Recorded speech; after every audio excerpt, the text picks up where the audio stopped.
नमस्कार। तो एक बार फिर से आप सभी का स्वागत है युवा सोच में। तो हाल ही में उत्तर प्रदेश में प्रथम चरण का चुनाव संपन्न हुआ है।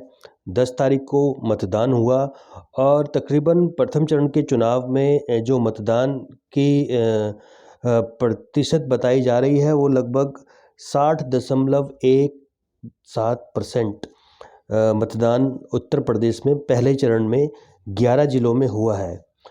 और बात कर लेते हैं उन 11 जिलों की कि उन 11 जिलों में क्या समीकरण रहेगा, कितनी पार्टी कितनी सीटें जीत पाएंगी।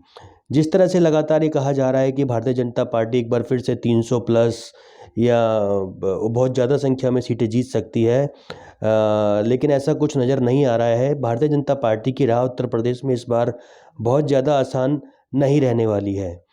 तो एक बार जल्दी से नज़र डाल लेते हैं कि उत्तर प्रदेश में अभी हाल ही में 11 जिलों में जो चुनाव हुआ है प्रथम चरण में, उसमें किस जिले में किस पार्टी को कितनी सीटें मिल सकती हैं। सबसे पहले हम बात करेंगे शामली जिले की। शामली जिले में विधानसभा की 3 सीटें हैं और हमारे सूत्र ये बता रहे हैं कि वोटिंग के आधार पर भारतीय जनता पार्टी यहाँ 3 में से 1 सीट जीत सकती है और 2 सीटें समाजवादी पार्टी और रालोद का गठबंधन यहाँ जीत रहा है। जी हाँ, 3 में से 1 सीट भारतीय जनता पार्टी और 2 सीटें समाजवादी पार्टी और रालोद का गठबंधन शामली में जीत रहा है। मैं आपको ये भी बता दूं कि शामली में जो मतदान हुआ है वो हुआ है लगभग 69.42%। एक अच्छी तादाद में यहाँ मतदान हुआ है और मेरे हिसाब से सबसे ज़्यादा जो मतदान का प्रतिशत रहा है वो शामली में ही रहा है। इसके बाद हम बात कर लेते हैं मेरठ की।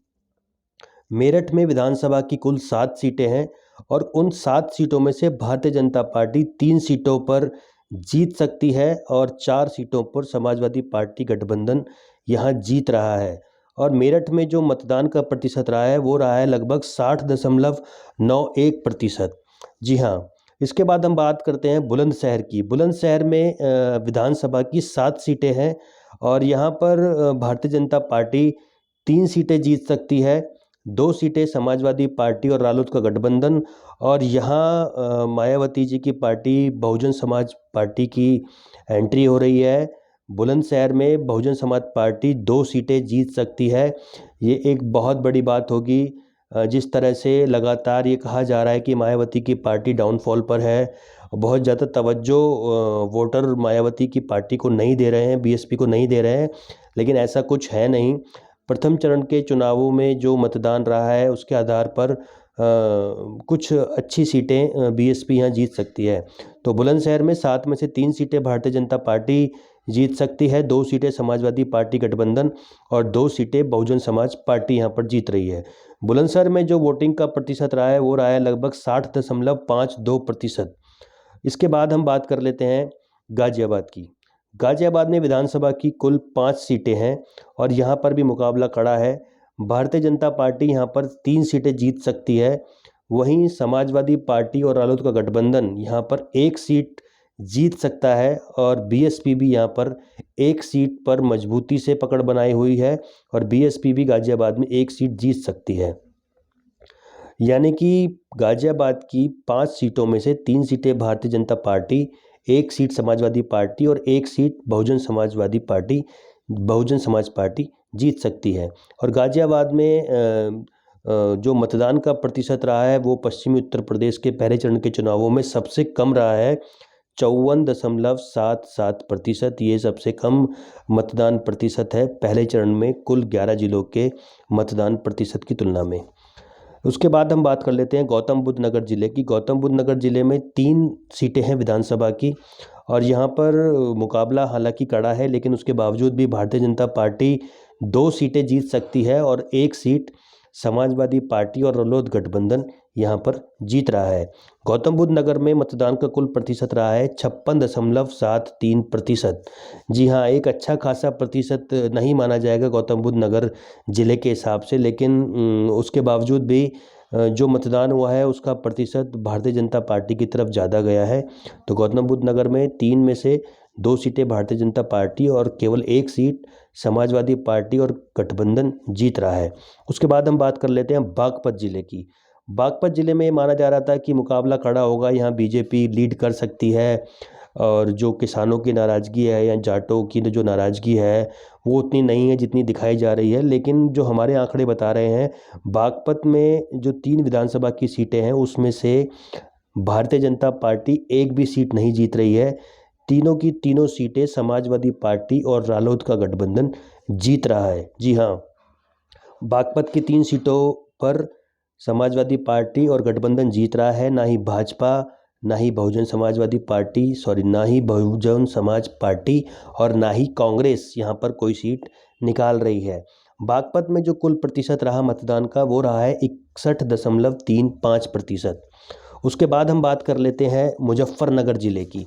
मुजफ्फरनगर ज़िला हालांकि भारतीय जनता पार्टी का गढ़ माना जाता रहा है, लेकिन इस बार उसमें सेंध नहीं लग रही है। वो गढ़ बीजेपी का बरकरार रह सकता है या नहीं रह सकता है, ये मीडिया लगातार दिखा रहा है। लेकिन जो हमारे आंकड़े बता रहे हैं कि मुजफ्फरनगर में विधानसभा की 6 सीटें हैं। मुजफ्फरनगर की विधानसभा की 6 सीटों में से केवल 1 सीट पर भारतीय जनता पार्टी जीत सकती है। 5 सीटों पर समाजवादी पार्टी और राष्ट्रीय लोक दल का गठबंधन यहाँ पर जीत सकता है। मुजफ्फरनगर ज़िले की 6 सीटों में से 1 सीट पर बीजेपी और 5 सीट पर समाजवादी पार्टी और रालोद का गठबंधन जीत सकता है। और मुजफ्फरनगर ज़िले में जो वोटिंग का कुल प्रतिशत रहा है वो रहा है 65.34%। उसके बाद हम लोग बात कर लेते हैं हापुड़ ज़िले की। हापुड़ ज़िले में विधानसभा की कुल 3 सीटें हैं और यहाँ पर मुकाबला बहुत कड़ा है। और हमारे जो आंकड़े वो बता रहे हैं कि तीनों ही पार्टियाँ, बहुजन समाज पार्टी, समाजवादी पार्टी और भारतीय जनता पार्टी, एक एक सीट तीनों जीत रही हैं। कांग्रेस यहाँ पर खाता नहीं खोल पा रही है और हापुड़ में मतदान का कुल प्रतिशत रहा है 60.50%। उसके बाद हम बात कर लेते हैं अलीगढ़ ज़िले की। अलीगढ़ में विधानसभा की कुल 7 सीटें हैं और 7 सीटों में से 3 सीटों पर भारतीय जनता पार्टी यहाँ पर बढ़त बनाई हुई है, 3 सीटें जीत सकती है। वहीं 2 सीटें समाजवादी पार्टी और 2 सीटें बहुजन समाज पार्टी यहाँ जीत सकती है। कांग्रेस का यहाँ भी खाता खुलना लगभग नामुमकिन लग रहा है। अलीगढ़ में मतदान का कुल प्रतिशत रहा है लगभग 60.49%। अच्छा खासा प्रतिशत मतदान का अलीगढ़ में रहा है। उसके बाद हम बात कर लेते हैं मथुरा की। मथुरा काफ़ी हॉट सीट, ये काफ़ी हॉट ज़िला माना जाता है। एक बार आशंकाएं लगाई जा रही थी कि शायद मुख्यमंत्री योगी आदित्यनाथ जी मथुरा की सीट से चुनाव लड़ सकते हैं, लेकिन ऐसा हुआ नहीं। वो गोरखपुर से चुनाव लड़ रहे हैं। तो मथुरा में विधानसभा की कुल 5 सीटें हैं और उन 5 सीटों में से भारतीय जनता पार्टी 2 सीटों पर जीत सकती है। वहीं 3 सीटों पर समाजवादी पार्टी और रालोद का गठबंधन जीत सकता है। मथुरा में मतदान का प्रतिशत रहा है लगभग 63.28%। ये भी काफ़ी अच्छे खासा प्रतिशत है मतदान का। उसके बाद हम बात करते हैं आगरा की। आगरा में सबसे ज़्यादा विधानसभा की सीटें हैं। पश्चिमी यूपी में जो अभी 11 ज़िलों में चुनाव हुआ है, आगरा में सबसे ज़्यादा 9 विधानसभा सीटें हैं और उन 9 विधानसभा सीटों में 5 सीटों पर भारतीय जनता पार्टी जीत सकती है। जी हाँ, ये एक बहुत बड़ा आंकड़ा भारतीय जनता पार्टी का। अब तक जितने भी ज़िलों में, पश्चिम यूपी में जो 11 ज़िलों में चुनाव हुआ है उसमें सबसे ज़्यादा सीटें भारतीय जनता पार्टी आगरा ज़िले में जीत सकती है। 9 में से 5 सीटें भारतीय जनता पार्टी जीत सकती है, 2 सीटें समाजवादी पार्टी और 2 सीटें बहुजन समाज पार्टी यहाँ पर जीत सकती है। कांग्रेस का यहाँ भी खाता खुलता हुआ नज़र नहीं आ रहा है। और आगरा में जो मतदान का कुल प्रतिशत रहा है वो रहा है 60.33%। अच्छा खासा मतदान वहाँ पर हुआ है। हालांकि मतदान तकरीबन 75% के आसपास होना चाहिए था सभी ज़िलों में, लेकिन वो हो नहीं पाया।